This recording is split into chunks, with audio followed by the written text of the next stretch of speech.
உங்களுக்கு பிடித்த சமையல் சேனலுக்கு உங்களை அன்புடன் வரவேற்கிறேன். இன்னைக்கு நம்ம உருளைக்கிழங்கும் ரவையும் வச்சு ஒரு ஹெல்த்தியான அடை ரொம்ப ஈஸியாக செய்யக்கூடியது எப்படி செய்யலான்னு பார்க்கலாம். வாங்க வீடியோக்குள்ளே போகலாம். இப்போ நம்ம தோசை செய்யறதுக்கு 1 கப்பு ரவை, இது ஒரு 150 கிராம் ரவை, வறுத்த ரவை இல்லை வறுக்காத ரவை, எதில் வேணாலும் சேர்த்துக்கலாம். அது நான் மிக்ஸி ஜாரில் சேர்த்துருக்கேன். அது கூட ஒரு 2 உருளைக்கிழங்கு இந்த மாதிரி தோல் செதுக்கி எடுத்து வச்சுருக்கேன். அதை நல்ல சின்ன சின்னதாக கட் பண்ணி மிக்ஸி ஜாரில் சேர்த்து நம்ம ரெண்டையும் ஒன்றா நைஸாக அடித்து எடுத்துக்கலாம். இப்போ எல்லாத்தையும் இது மாதிரி கட் பண்ணி போட்டுட்டு நல்லா நைஸாக அடித்து எடுத்துக்கலாம். இந்த பாருங்க, இந்த மாதிரி அடித்து எடுத்துகிட்டு வந்திருக்கேன். இந்த அளவு நைஸாக இருந்தால் சரியாக இருக்கும் நமக்கு. இப்போ இதை எல்லாத்தையும் ஒரு கிண்ணியில் சேர்த்துக்குவோம். இது இந்த அளவு கொஞ்சம் கெட்டியாக இருந்தால் தான் நல்லாயிருக்கும். இப்போ அதில் உள்ள கொஞ்சம் தண்ணி மட்டும் நம்ம கழுவி கொஞ்சம் சேர்த்துக்கலாம். ரொம்ப தண்ணி சேர்க்க வேண்டாம். இப்போ இதை நல்லா கொஞ்சம் கலக்கிட்டு இதுக்கு தேவையான வெங்காயம் இதெல்லாம் சேர்த்துப்போம்.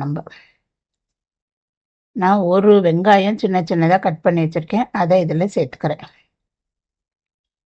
அது கூட ஒரு கேரட் நல்ல துருவி எடுத்து வச்சுருக்கேன், அதையும் இது கூட சேர்த்துக்கலாம்.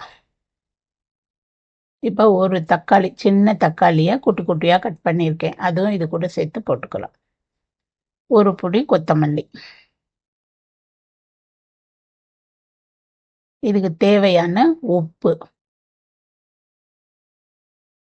உருளைக்கிழங்கு சேர்த்துருக்கனால இதில் கொஞ்சம் பெருங்காயம் சேர்த்துக்கிட்டா நல்லாயிருக்கும். அதனால கொஞ்சம் பெருங்காயத்தூள். இதுக்கு கொஞ்சம் ஆப்ப சோடா, கொஞ்சம் நல்லா மெத்துன்னு இருக்க, சாஃப்டாக இருக்க. நம்ம உடனே ஊற்றுறோமில்ல, இதில் தயிர் வேறு எதுவும் சேர்க்கலை, அதனால கொஞ்சம் ஆப்ப சோடா சேர்த்துக்கிட்டா நல்லாயிருக்கும். இப்போ இது எல்லாத்தையும் நல்லா கலக்கிடுங்க.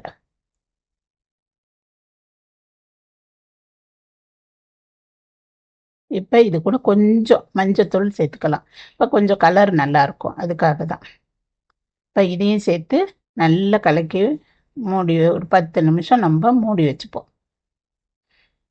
இந்த அளவுக்கு இருந்தால் போதும். இல்லை நீங்கள் இன்னும் கொஞ்சம் வேணால் தண்ணி சேர்த்துக்கலாம். நீங்கள் அதை கிளறி பார்க்கும்போதே உங்களுக்கு தெரியும், அந்த அடமாவு பதத்துக்கு கலக்கிக்கோங்க. இப்போ இதை நம்ம மூடி வச்சுருவோம். இப்போ இந்த நேரத்தில் நம்ம சட்னி தயார் பண்ணிக்கலாம். அதுக்கு நல்ல புளிப்பும் காரமாக ஒரு சட்னி ரெடி பண்ணிக்கலாம். அதுக்கு நான் ஒரு 2 தக்காளியும் 4 பச்சை மிளகாய் உடச்சி இதில் போட்டிருக்கேன். இதை நல்லா வதக்கிக்கலாம். இப்போ நம்ம தக்காளியும் பச்சை மிளகாவும் நல்லா வதங்கினதும் அரைக்கும்போது அந்த டேஸ்ட்டு ரொம்ப நல்லாயிருக்கும். ஏன்னா நம்ம அதில் காரத்துக்கு எதுவும் நம்ம சேர்க்கலை, இந்த காரம் நல்லாயிருக்கும். இந்த புளிப்பும் காரத்தோடு இந்த தோசைக்கு சாப்பிடும்போது டேஸ்ட்டு நல்லாயிருக்கும்.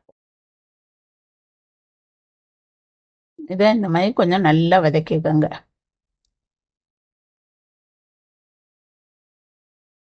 இப்போ இந்த அளவுக்கு நல்லா வதங்கினது ஸ்டவ் ஆஃப் பண்ணிவிட்டு கொஞ்ச நேரம் இதை ஆற விட்டுருங்க. இப்போ ஆறுனதும் நல்லா மிக்ஸி ஜாரில் சேர்த்துக்கிட்டு இது கூட கொஞ்சம் பொட்டுக்கல்லையும் உப்பும் சேர்த்து நம்ம அரைச்சி எடுத்துக்கலாம்.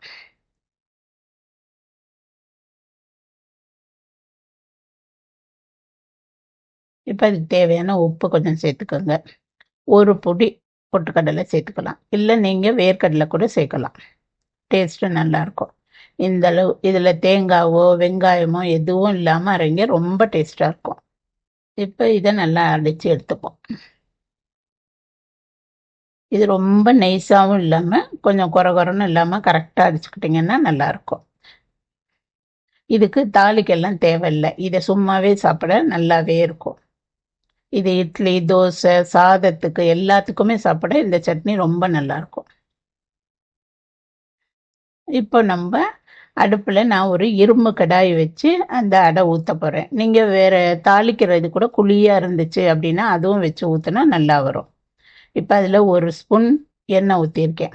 இப்போ இந்த ஊற்றுறதுக்கு முன்னாடி மாவை நல்லா கலக்கிக்கோங்க, அதுக்கப்புறம் ஊற்றுங்க. நான் ஒரு சுமாரான கரண்டி தான், அதில் ஒரு 2 கரண்டி ஊற்றுறேன். அப்போ தான் நல்லா அந்த குண்டாக நல்ல மெத்துன்னு இருக்கும், நல்ல டேஸ்ட்டாக இருக்கும். அப்போ தான் இது மேலே இன்னும் கொஞ்சம் எண்ணெய் ஊற்றிட்டு மூடி வச்சுக்கலாம் நம்ம. இது கொஞ்சம் எண்ணெய் ஊற்றி சுடும்போது நல்லாயிருக்கும், அந்த டேஸ்ட்டு ரொம்ப நல்லாயிருக்கும். இப்போ நல்லா மூடி வச்சிட்டோன்னா நல்லா வெந்துடும். இப்போ அடி எல்லாம் நல்லா வெந்திருக்கு பாருங்கள். இந்த நேரத்துக்கு நம்ம திருப்பி போட்டுக்கலாம். இப்போ இந்த அளவு வெந்ததும் திருப்பிட்டா கரெக்டாக இருக்கும். இப்போ நம்ம திருப்பியும் மூடி வச்சு ஒரு 2 நிமிஷம் கழித்து எடுப்போம். இப்போ நல்லா வெந்திருக்கு பாருங்க. இப்போ உங்களுக்கு அந்த நடுவில் கொஞ்சம் வேகலைன்னு சந்தேகமாக இருக்குன்னா, கொஞ்சம் மொத்தமாக இருக்கனால ஒரு கத்தி வச்சு அப்படி குத்தி பாருங்க. அப்போ கரெக்டாக உங்களுக்கு வெந்திருக்கா இல்லையான்னு தெரியும். இப்போ வெந்திருந்ததுன்னா நீங்கள் அதை எடுத்துக்கோங்க. இப்போ நல்லா வெந்திருக்கு பாருங்க நடுவில். இந்த மாதிரி எடுத்தால் சரியாக இருக்கும். இப்போ நம்ம அடுத்த தோசையும் ஊற்றிப்போம். இந்த மாதிரி அடைய இதே மாதிரி ஒரு ஸ்பூன் எண்ணெய் ஊற்றிட்டு இப்படி எண்ணெய் ஊற்றிக்கோங்க. இப்போ நல்லா அதே மாதிரி திருப்பி கலக்கிட்டு ஊற்றுங்க. ஏன்னா உருளைக்கிழங்குன்றதுனால கொஞ்சம் வெயிட் இருக்கும்ல, உட்காந்துக்கும். அதனால தான் 2 கரண்டி எடுத்து ஊற்றிக்கோங்க. நல்லா லைட்டாக அப்படி ஓரமெல்லாம் எடுத்து விட்டுங்க. இப்போ இதையும் நல்லா மூடி வச்சுட்டுங்க. இப்போ ஒரு 2 நிமிஷம் கழிச்சு எடுத்தோன்னா நல்லா அடி சைடெல்லாம் வெந்திருக்கு பாருங்க. இப்போ நீங்கள் திருப்பிக்கோங்க. இப்போ நல்ல நடுவில் நல்ல உப்புன மாதிரி நல்லா வந்திருக்கும் தோசை. ரொம்ப டேஸ்ட்டாக இருக்கும். இதை நீங்கள் ஒரு தடவை செஞ்சீங்கன்னா திருப்பி நீங்கள் இட்லி தோசையே விரும்ப மாட்டீங்க. இதையே நீங்கள் அடிக்கடி செய்வீங்க. ரொம்ப நல்லாயிருக்கும். அது சாப்பிடும்போது அந்த வாசம் இதெல்லாம் ரொம்பவே நல்லாயிருக்கும். இப்போ நமக்கு அடை ரெடி ஆயிடுச்சு.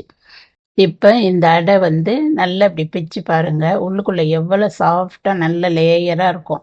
இது உருளைக்கிழங்கும் ரவையும் சேர்த்து செஞ்ச மாதிரியே தெரியாது, அவ்வளோ நல்லாயிருக்கும். ருசியும் ரொம்ப நல்லாயிருக்கும்.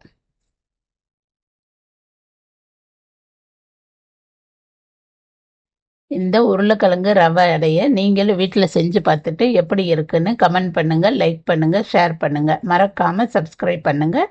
நன்றி.